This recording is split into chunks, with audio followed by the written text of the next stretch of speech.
وقال النبي صلى الله عليه وسلم والمجاهد من جاهد نفسه في طاعة الله أو كما قال عليه السلام۔ میرے محترم بھائیو،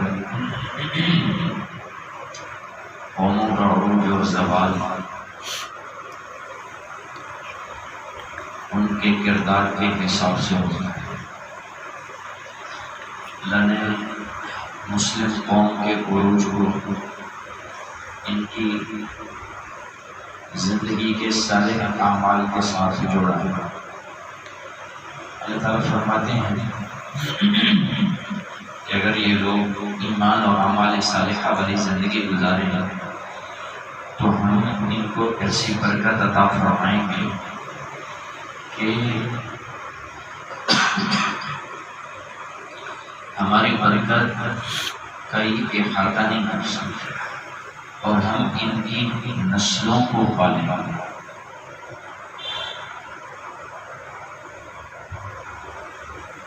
لَأَكَلُوا مِن فَوْقِهِمْ وَمِن تَحْتِهِمْ، اوپر اور نیچے سے اللہ ان کے خزانوں کے دروازے کھولتے ہیں۔ لیکن من اعرض عن ذکری، جب مسلمان ہماری یاد سے، ہماری داد سے اعراض کرتا ہے، روگردانی کرتا ہے، تو اللہ تعالیٰ فرما رہے ہیں کہ ہم ان کی زندگی کو، ان کی معیشت کو، ان کے روزگار کو تنگ کر دیں گے۔ فَإِنَّ لَهُ مَعِيشَةً ضَنْكًا وَنَحْشُرُهُ يَوْمَ الْقِيَامَةِ أَعْمَىٰ۔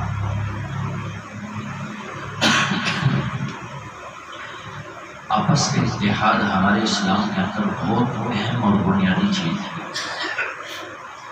خطبہ حجۃ الوداع جو ہے، الوداعی جو کلمات ہوتے ہیں، باپ اپنے بچے کو نصیحت کرتا ہے، نبی جب دنیا سے جانے لگتا ہے تو امت کو اس وقت زندگی کا خلاصہ بتایا جاتا ہے۔ اس وقت آپ نے یہ بات فرمائی کہ تم میں سے کسی کا کوئی فضیلت نہیں ہے، کسی عربی کو اجمی پڑھنا، کسی گورے کو کالے پڑھنا، تم سب ایک ماں باپ کی اولاد ہو، اور تم میں معزز وہ ہے جو اللہ سے ڈرنے والا ہے، تقوی والا ہے، جس کے دل میں اللہ کا خوف ہے، یہ تم میں مکرم ہے، محترم ہے۔ تو اپنے امت کو جوڑ۔ اب ہم جب تاریخ کو دیکھتے ہیں، اپنی زوال کی وجوہات کو تلاش کرتے ہیں، تو ہمیں اپنے زوال کی وجوہات میں سے بڑی جو وجوہات ہیں ان میں سے ایک یہ ملتی ہے کہ جب مسلمان مفاد پرست ہو جاتا ہے، اس کے سامنے اپنے نفسانی خواہشات ہوتی ہیں، اس کے سامنے اپنی زندگی ہوتی ہے، وہ اجتماعیت کو، اسلام کو نظر انداز کر چکا ہوتا ہے، تو پھر یہ وہ کشتی ہے جس کو ڈوبنے سے کوئی نہیں بچا سکتا۔ ہماری تاریخ اس بات پر شاہد ہے، ہم جب بھی ڈوبے ہوئے برے اعمال، برے کردار، آپس کے توڑ کی وجہ سے، رسول اللہ صلی اللہ علیہ وسلم کی پوری زندگی کے اندر جو اسلام پھیلا، 225 افراد شہید ہوئے، اور اسلام کی آواز کہاں سے کہاں لگا۔ اور جب مسلمان آپس میں ٹکرائے اور آپس میں تلواریں ٹکرائی، تو ایک جنگ میں 40 ہزار لوگ شہید ہوئے، 70,000 لوگ شہید ہوئے صحابہ کی جماعت میں۔ باطل کے جو ہتھیار ہیں، ان ہتھیاروں میں جو سب سے خطرناک ہتھیار ہے وہ مسلمانوں کو آپس میں لڑانا۔ باطل جب دیکھتا ہے کہ میری طاقت اس کے سامنے کارآمد نہیں ہو رہی، تو وہ پھر مسلمانوں کو آپس میں لڑاتا ہے۔ جب مسلم آپس میں لڑتے ہیں تو پھر چاہے ہمیں بڑے بڑے اللہ والے ہمیں بزرگ ہوں اور ان کی نمازیں وقت تہجدیں اللہ کے عرش تک پہنچ جائیں، پھر مدد نہیں ہوتی۔ ادھر سے بھی مسلمان ہے، ادھر سے بھی مسلمان ہے، پھر مدد نہیں ہوتی۔ 610 ہجری کا واقعہ ہے کہ جب چنگیز خان آفت اور بلا بنا کے مسلمانوں پر نازل ہوا، دنیا پر مسلمان حکمرانی کر رہے تھے اور خوبصورت زندگی گزار رہے تھے، اور ہر آئے نئی فتوحات کا سما ہوتا تھا، بنو عباس کی حکومت تھی۔ تو اس وقت یہ ایسی مصیبت بن کے اور بلا بنا کے نازل ہوا کہ اس نے مسلمانوں کا شرازہ منتشر کر دیا اور مسلمان مٹے نہیں سکے۔ صرف ایک موقع آتا ہے تاریخ میں جب یہ افغانستان میں ایک مرتبہ سارے مسلمانوں کو شاہ خرم کے بیٹے نے جمع کیا تھا، اور ایسی زوردار اس نے لڑائی لڑی کہ یہ پہلا موقع تھا کہ چنگیز خان کو اپنی ساری فوجوں کو اکٹھا کر کے مسلمانوں کے ساتھ پوری طاقت سے لڑنا پڑا، لیکن ان کو زیر نہیں کر سکتا۔ پھر کیا ہوا کہ مسلمان آپس ہی میں لڑے۔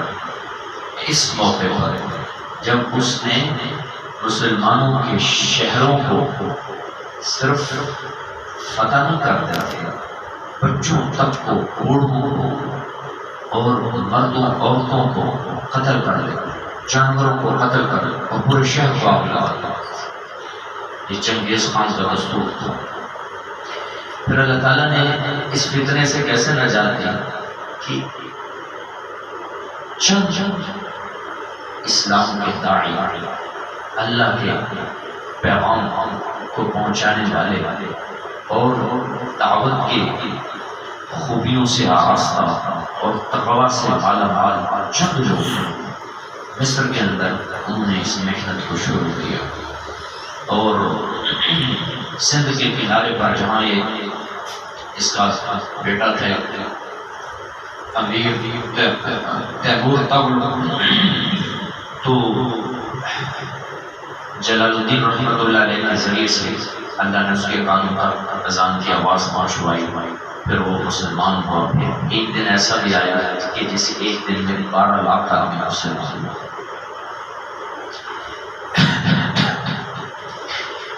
کیا اللہ کی شان ہے، اللہ تعالیٰ فرماتے ہیں اگر اللہ چاہے تو تمہیں دھکا دے گا اور تمہیں ختم کر کے ایک دوسری قوم کو لے کر، اور وہ اسلام کی خدمت گزار قوم کو اور اللہ سے محبت کرنے والی۔ تو یہ جو چنگیزی اور تاتاری تھے، یہ اسلام کو مسلمانوں کو مٹانے کے لیے عیان یورش تاتار کے افسانے سے کعبے کو پاسباں مل گئے، صنم خانے سے، اس طرح کا شعر ہے علامہ اقبال کا کہ یہ تاتاری جو اسلام کو مسلمانوں کو مٹانے کے لیے آئے تھے، اللہ نے انہیں کو ہدایت دی، وہی اسلام کے خدمت گزار تھا، وہی اسلام کے خادم بنے۔ خیر یہ الگ مضمون ہے۔ اس وقت علاء الدین خرم بڑا بادشاہ اور طاقتور آدمی تھا، تو یہاں سے چنگیزی تاتاری جب آئے مقابلے میں اور یہ وہاں سے ختم ہوئے، تو ترکوں کا ایک قبیلہ تھا تورل ارطغرل، اس طرح کا سردار کا نام تھا۔ تو جب وہ شرازہ بکھرا تو 400 افراد پر مشتمل یہ اپنی پناہ کے لیے نکلے۔ تو اس وقت مسلمانوں کا ایک بادشاہ تھا ترکی کے علاقے پر حکومت کرنے والا علاء الدین سلجوقی۔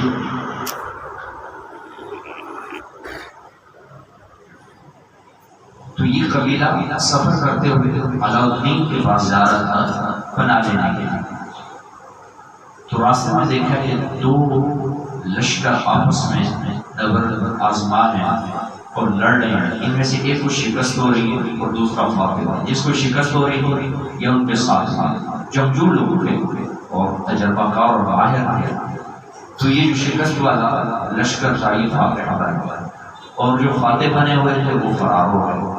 وہ بعد میں پتہ چلا تو یہ علاء الدین سلجوقی جو بادشاہ ہے اس کے لوگ تھے۔ تو بادشاہ نے خوش ہو گئے، ان کو ایک بڑی زمین دے قونیا کے نام سے شہر ترکی کے اندر ہو، یہ اللہ کا اسی نام تھا۔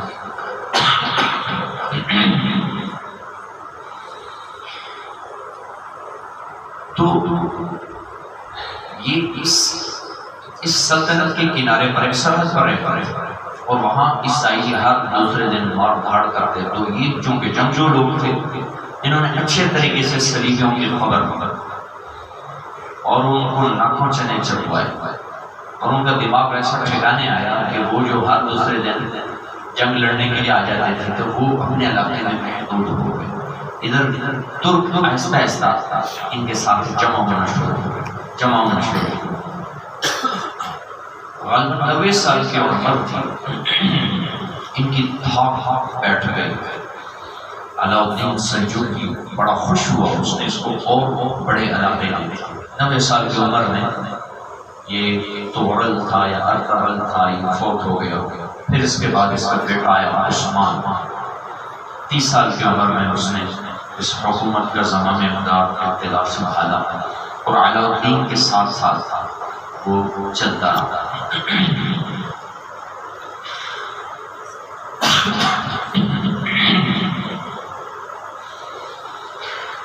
پھر اللہ کا کرنا یہ ہوا کہ علاؤالدین اور اس کا بیٹا، تاتاریوں نے ایسا خوفناک حملہ کیا، دونوں شہید ہوئے۔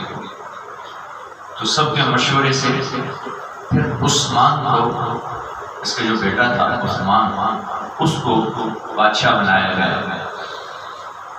تو اس نے ایسی زبردست حکومت کی، وہ خود نیک دل انسان تھا اور اس کی شادی نیک بزرگ تھے، ان کی بیٹی سے ہوئی۔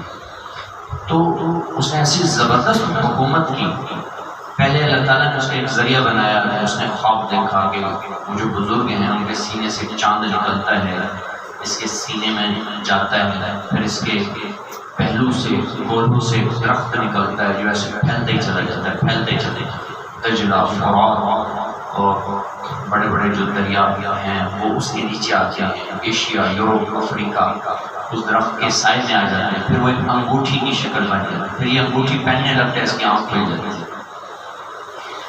تو یہاں سے خلافت عثمانیہ کی ابتدا ہوئی، خلافت عثمانیہ، اور انہوں نے اسلام کی خوب خدمت کی۔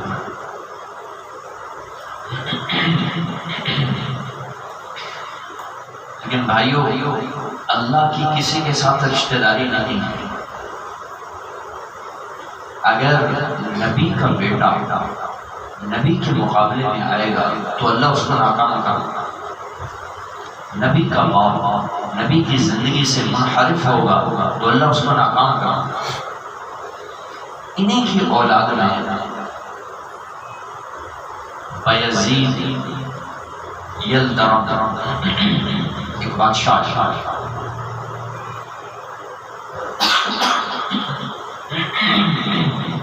یورپ کے بہت سارے علاقوں کو اس نے فتح کیا۔ یلدرم ترکی میں کہا جاتا ہے بجلی، آسمانی بجلی۔ صلیبیوں کے ساتھ ایک جنگ ہوئی اور اس جنگ کے اندر مسلمانوں کو شکست ہو چکی تھی۔ تو اچانک اس کا باپ، اس وقت اس کا باپ ہے، اچانک یہ اس جنگ کے اندر، اس میدان کے اندر اترا اور اس نے اس جنگ کی کایا ہی پلٹ کر منظر ہی بدل دیا، تصویر بھی بدل دیا، وہ شکست فتح میں تبدیل ہو گئی۔ تو اس کو نا اس کے باپ نے یلدرم کہا، تو وہ اس کا لقب ہی پڑ گیا بایزید یلدرم۔ ترکوں میں سے آل عثمان میں سے تھا اور یہ نیک دل انسان تھا۔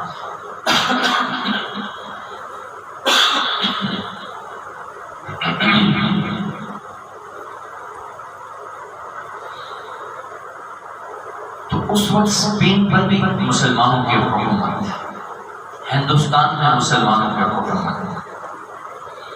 اس وقت دنیا کی دو بڑی طاقتیں سمجھی جا رہی تھی، دنیا میں بڑی دو طاقتیں، اور وہ دونوں طاقتیں مسلمان تھیں۔ ایک بایزید یلدرم تھا، ہر آئے دن نئی فتح اور یورپ کا دروازہ کھل چکا تھا، اور دوسرا تھا امیر تیمور لنگ۔ تھا یہ فاتح، پیدائشی فاتح جس کو کہا جاتا ہے، لیکن اس بدبخت نے اپنی صلاحیت اور اپنی جرت اور اپنی فوج کو مسلمانوں کی خون ریزی پر لگا، مسلمانوں کے علاقوں کو لوٹنے پر اور مسلمانوں کو والا کرنے پر اس کی زندگی گزر گئی۔ تو یہ ایشیا کے اندر اس نے تباہی کروائی، یہ چین پر حملہ کرنا چاہتا تھا، اس وقت اس کو مال کی ضرورت تھی تو لوٹنے کے لیے ہندوستان پر آ پڑا اور ہندوستان کو لوٹ رہا تھا، ملتان سے چلتے چلتے دہلی پہنچا، 1,00,000 آدمیوں کو قیدی بنا دیا اور اس کی 5 لاکھ سے 8 لاکھ کے درمیان فوج تھی۔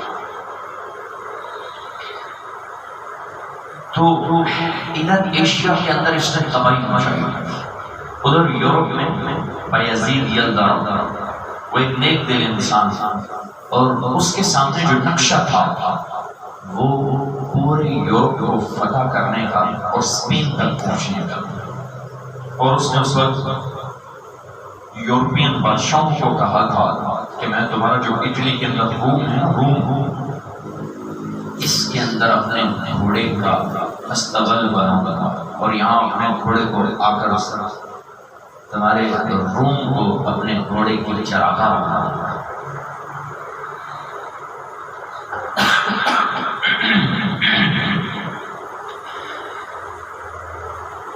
تو اس نے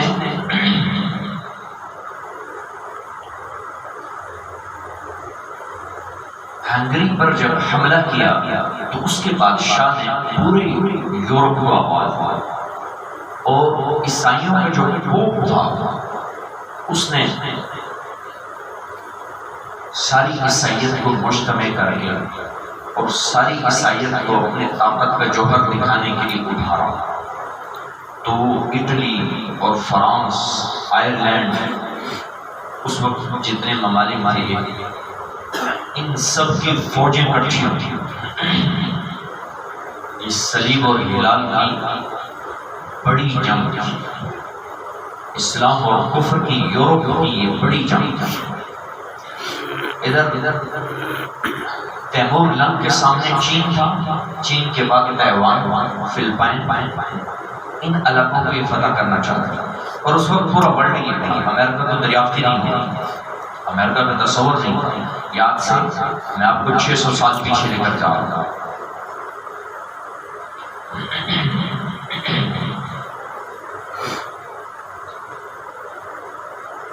تو پورا یورپ اکٹھا ہو گیا، پورے یورپ کی فوج اکٹھی ہو گئی مقابلے کے لیے، اور یہ 40 سالہ جوان 38 سال 40 سال اس کی عمر تھی، لیکن نیک دل، بہادر، شجاع، غیرت مند، اور اس نے اپنے بڑوں کے طریقہ کار کو فالو کیا، مسلمانوں سے نہیں لڑنا۔ اگر کوئی مسلمان سردار بغاوت کر جاتا ہے، بادشاہ بغاوت کیوں سے نہیں لڑنا، درگزر کرتا، اس کے سامنے جہاد ہے، جہاد۔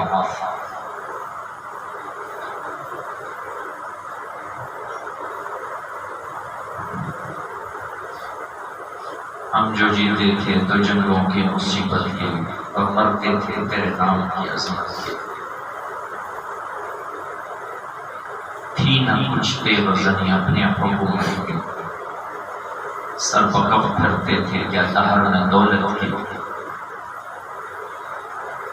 کل نہ سکتے تھے اگر زمین میں اڑ جاتا، قوم شیروں کے بھی میدان سے اکھڑ جاتا، تجھ سے ہوا کوئی سرکش تو بگڑ جاتے، تیغ کیا چیز ہے توپ سے بھی لڑ جاتے، نقش توحید کا ہر دل میں بٹھایا ہے، زیر خنجر بھی یہ پیغام سنایا ہے۔ یہ وہ موقع تھا کہ جس وقت اگر مسلمان اپنے رخ کو اور اپنی فکر کو اور اپنی صلاحیت کو صحیح استعمال کر لیتا، پورے ورلڈ پر اسلام کا بحیرہ اس وقت لہرا رہا۔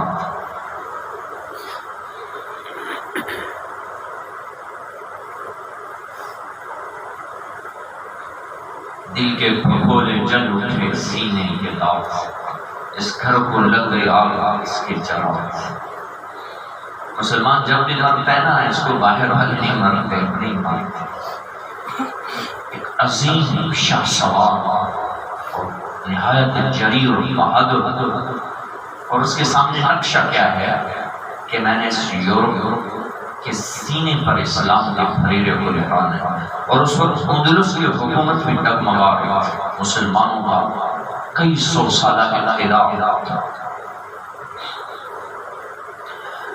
اب اس نے نا ہنگری، یہ بڑی فیصلہ کن قسم کی جنگ ہوئی۔ اس کے بعد آئرلینڈ، فرانس اور اس کے پیچھے اسپین بھی۔ اسپین میں پہلے مسلمانوں کی حکومت، دو ملک تھے لڑے، تو پورا یورپ اپنی طاقت کے ساتھ اکٹھا ہوا اور اپنی فوجوں کو انہوں نے اکٹھا کیا، اپنی طاقت کو اکٹھا کیا۔ اور اس وقت سلطان جب انہوں نے حملہ کیا، اس وقت سلطان پہ سفر کر رہا تھا کسی اور علاقے میں، اور ایک بڑے تسلی سے لڑ رہے تھے، اور اس پروگرام میں آئے تھے کہ ہم یہاں جشن منائیں گے اور مسلمانوں کی سلطنتوں کو اپنے قدموں کے نیچے رون دیں گے، اور ان کا جو اقتدار ہے وہ ان سے چھینے گے۔ وہ اس پروگرام میں آئے تھے، لیکن اچانک سلطان 40,000 مجاہدین کے ساتھ 1,00,000 کے مقابلے میں آئے۔ 1 سے 1.5 لاکھ کی فوج تھی، سلیفوں کی، اور ایسا خمسان کا رنگ پڑا کہ ایسی خوفناک قسم کی لڑائی ہوئی کہ باطل کو اٹھنے ٹیکنے۔ سلطان نے کیا کیا، اس نے پہلے نا اپنا کوئی بڑا سا اور عیار قسم کا لشکر، چھوٹا سا لشکر، وہ دشمن کے مقابلے میں وہ آندھی اور طوفان کی طرح آئے۔ یورپ کے بڑے بڑے کمانڈوز